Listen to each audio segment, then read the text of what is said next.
I want to talk today about circular economy.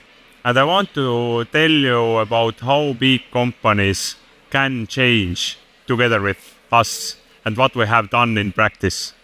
So how they can shift from selling physical piece of product to somebody to providing a solution which is solving somebody's problem or providing some solution for a need. So when we talk about the physical products, something which is not often thought is that 95% of the resources are used when this product is produced. And now this is the most polluting and most heavy product part of the process for the nature.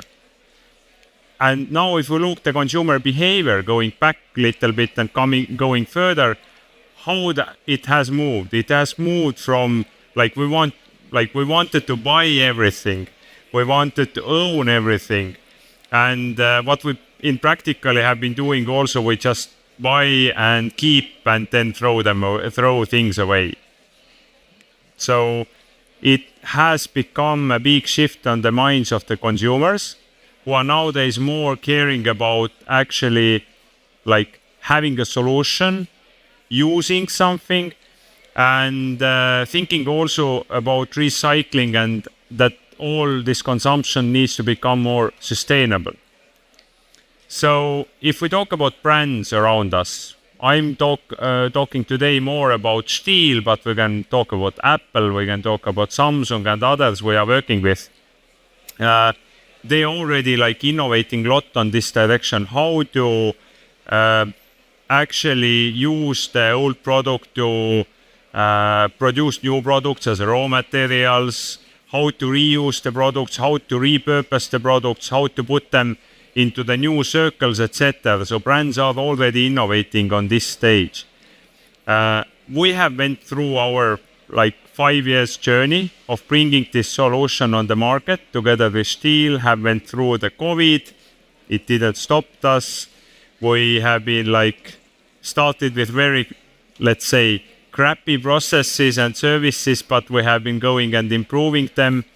And of course, the market has always been very dynamic because of the cost of funding, which is part of our product. So we split the prices to the split the product price to the monthly prices. So those have been on steps on our way, which we have overcame. And so what Fairphone is doing, coming to this point of, we are giving brands the tools so they can actually design this solution, which is satisfying somebody's need, which is actually solving somebody's problem. So they could produce the product, they could actually keep doing what they are doing, but it would feel and look different to the consumer. And the consumers could use the products, they will, with our help, get the products back to the same manufacturers so they could recycle those. So this is very clearly aligned with goals of building infrastructure on which our consumer electronic lives. So it doesn't live anymore that way that it's sold one-off and forgotten, but it lives on Fairphone infrastructure, which you can that you can use the product, and it will go move in circles between you, yourself, next users, and then back to the producers.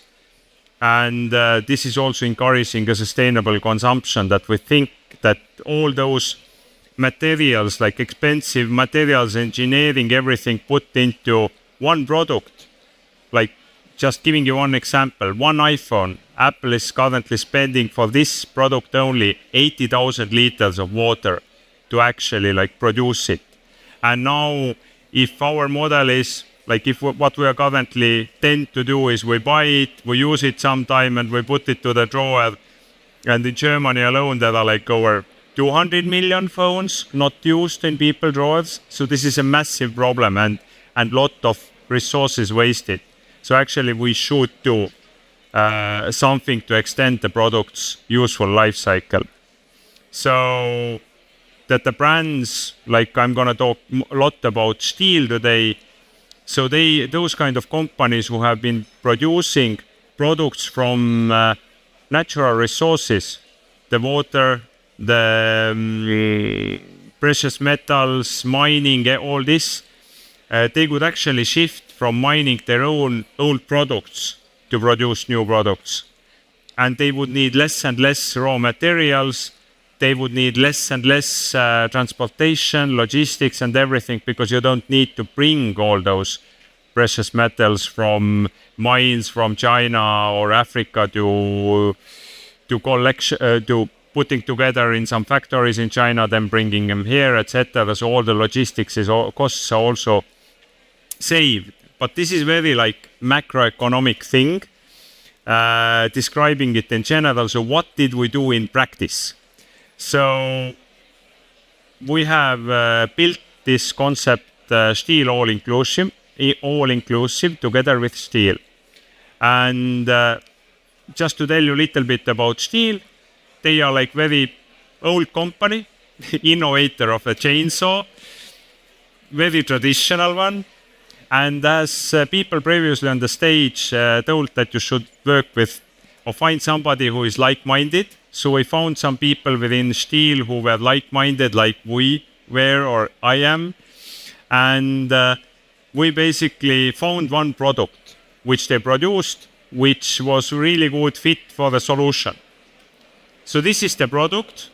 It looks like that.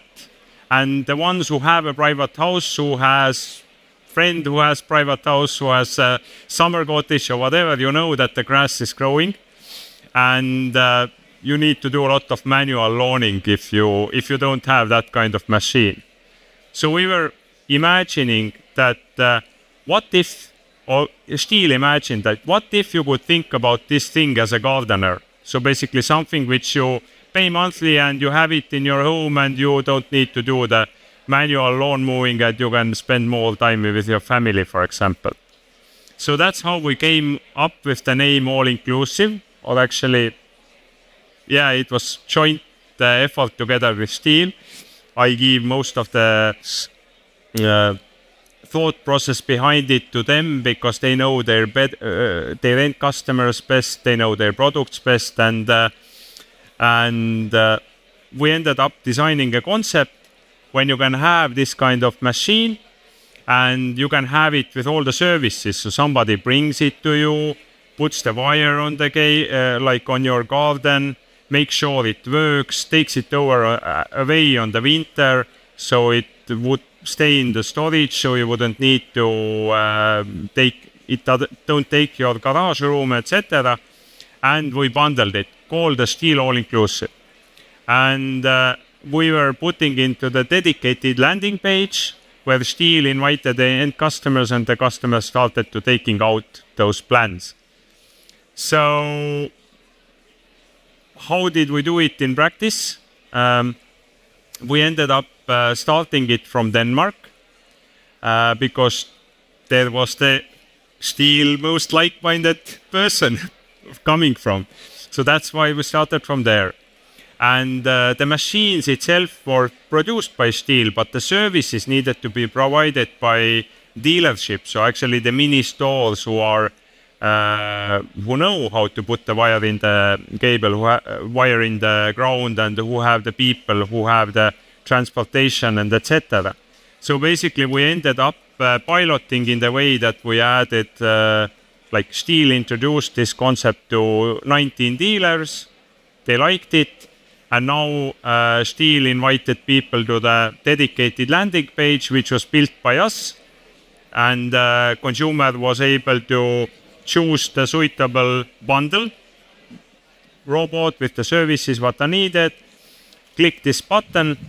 It had a monthly price point, and we did the rest. So meaning that the Steel dealership actually who ended up delivering got paid from us. So we are settled with the Steel dealer, so they would give the machine and product, machine and services to the consumer.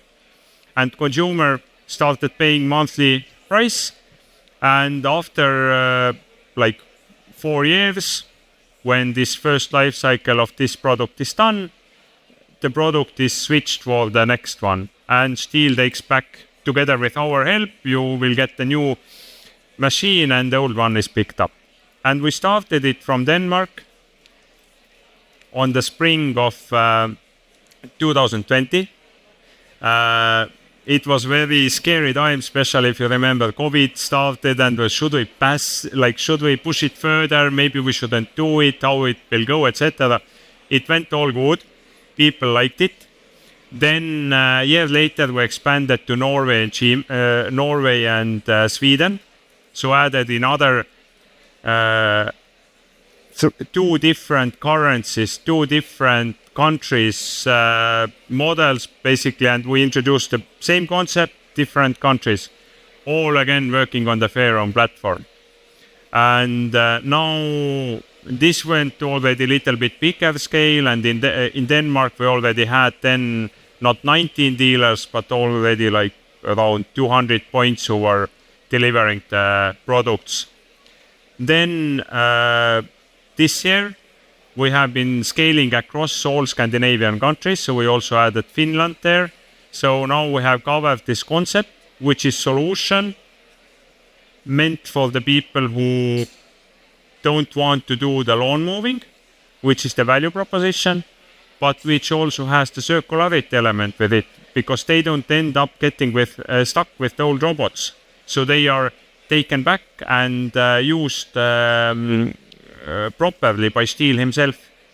And now, as we improve Scandinavia, we are coming very soon also to Germany and some other countries together with them, with that concept. But of course, we are doing same kind of concepts for LG, for the Apple, for Samsung, and etc. So in nutshell, how does it work? We are the platform.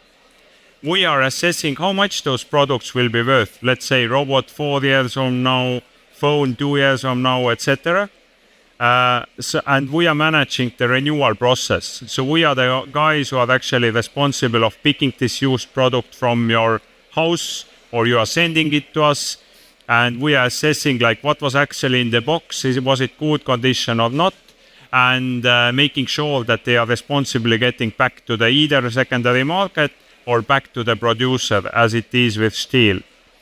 And by doing that, we are creating those kind of like predictable cycles, which are ending companies like Stihl to understand how many used products are actually coming towards them going further, which basically means that they can design their production in a way that they could use the used products as a raw material for producing new products.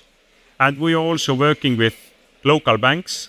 In Germany, we just started cooperating with Targo Bank, who was actually financing those products when they are handed over.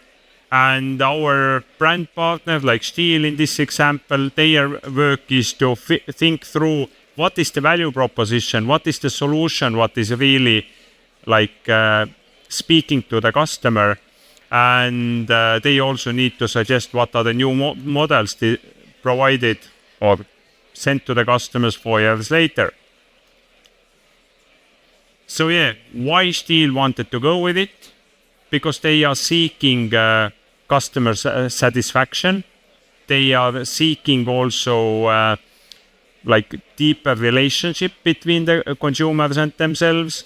And of course, they want to empower the circular economy, because they want to. Without us, they didn't really have tools to do it. So together, this cooperation works very well. And what did we learn about our own end consumers who are using those robots or other products? We got 4,000 people answering from 75,000 who are currently on our plans. And almost 70% of them told that they wouldn't have made the transaction at all if this option wouldn't be there. So that tells you a little bit about the mindset of Scandinavians, and probably also quite like-minded to the mindset here.